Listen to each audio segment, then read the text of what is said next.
Hey there, welcome to the first episode of ShipRoom. Today, we're going to focus on coding and shipping a production-ready API endpoint that's powered by OpenAI. But first, let me explain ShipRoom. ShipRoom is a practical, hands-on coding series that focuses on shipping real-world features to help you level up your software products. It doesn't matter your skills or experience, as long as you have the basics down, you'll be able to integrate everything I cover in each episode on your own. Also, all the code will be available on my GitHub, which will be linked in the description below. Make sure to subscribe to catch all future ShipRoom episodes as soon as they're released. Alright, let's get coding. First, let's open up our terminal and head to our working directory. I've already set up the scaffolding of this project, and we're going to go as bare bones as possible here with a simple standalone Node.js API. Our main endpoint, set up with Express, is going to be a post request that will generate a daily plan for a user given their inputted schedule and to-do list. We're mainly going to focus in on the AI piece and how to build a great prompt. You can then copy this code into any JavaScript framework you want and modify for your own product. As you can see, our endpoint is currently set up to receive a payload and repeat back the request body in the response. Let's spin up our node server and then open up Insomnia to test out our API.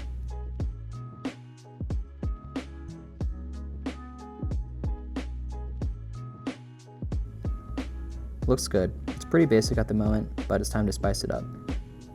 Our only prereq is to ensure you have a valid OpenAI API key to use in your project. If you haven't already done so, head to openai.com and register your account. From there, you can head to your settings and grab your API key. At the time of this video, if you're on the free plan, you won't have access to models like the 4.0 or the ability to upload and analyze documents. If that's something you're looking for, you'll have to upgrade to the OpenAI paid plan. For this feature though, we only need model 3.5, so the free plan works for us. Now that we've got our API key, let's go ahead and add that into our .env file. With our key configured, we can now complete the initial setup for our AI integration.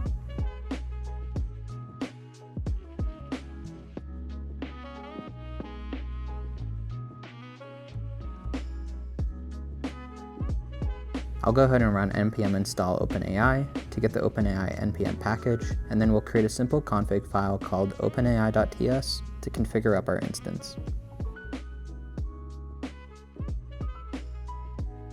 Next up, let's get a simple working version of our AI prompt. We'll refactor our code a little bit so that our endpoint consumes a controller that handles the logic inside of the endpoint we use.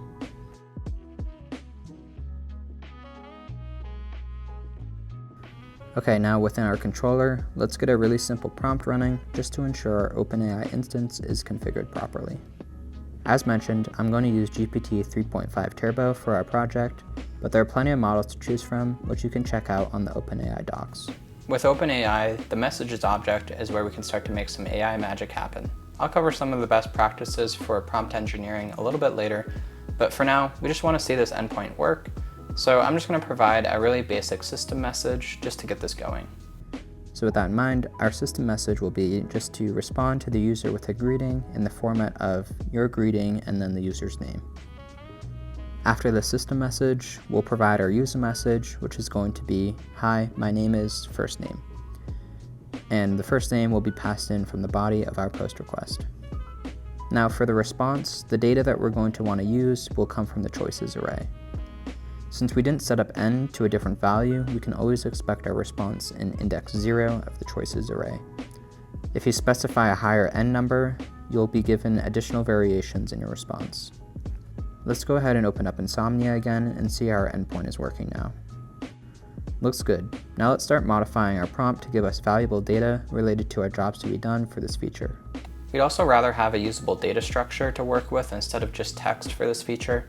So we'll enforce a JSON output from OpenAI, as well as include runtime validation using Zod, just to make sure that each request made has the data that we need. The first thing we're going to do is provide a more defined system message. The system message is an important first message that instructs the model how to behave. We're going to do two things with this message. We're going to give the model a specified job in a very detailed manner, and then we're also going to instruct the model how we expect it to return data in its response. Next up, we're also going to change up our model format to ensure it returns the response in JSON format. Combined with our system message, this will give us a highly consistent response that we can use in our code. Now it's important to note that even though we've provided a very specific prompt, we're not always going to get a perfect result every single time. So to ensure that runtime validation, we'll go ahead and install Zod to give us that proper type checking, and we can also use it to provide defaults for the scenario that we don't get the response we expect. While we're at it, let's create an additional Zod schema for a post message body. This way we can ensure the data passed into our AI prompt is clean as well.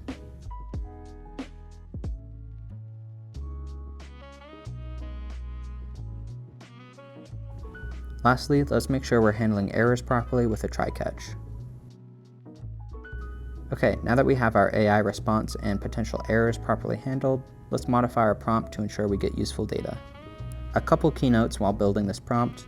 We want to give the model additional data to work with while generating its response. So in this case, our users' already existing meetings, as well as their to-do list for the day. When you're providing data, you want to make sure to delimit it with a special character sequence so that the LLM knows what to look at. For ours, we're using triple quotes as well as triple exclamation points to break out the pieces of data in our prompt.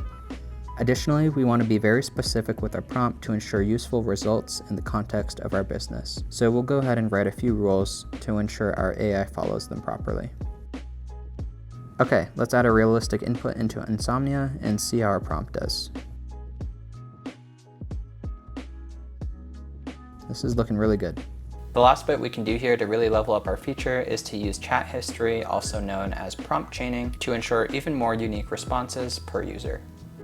So in the case of our scheduler endpoint, let's add in the last few days of daily history with a boolean on each task to let us know if the task was completed or not. Now in our prompt, let's add in the following rules. We're essentially making sure that tasks that are marked incomplete are prioritized into today's task list. We're also trying to optimize the user's to-do list, so we look at the history to see if the user is not completing everything, then we'll instruct the AI not to add as many to-do items. But if they are completing everything, then we'll go ahead and instruct the AI to add 1 or 2 more to-do items just so that they're getting even more done in their day. Let's run this again and see how our response varies now.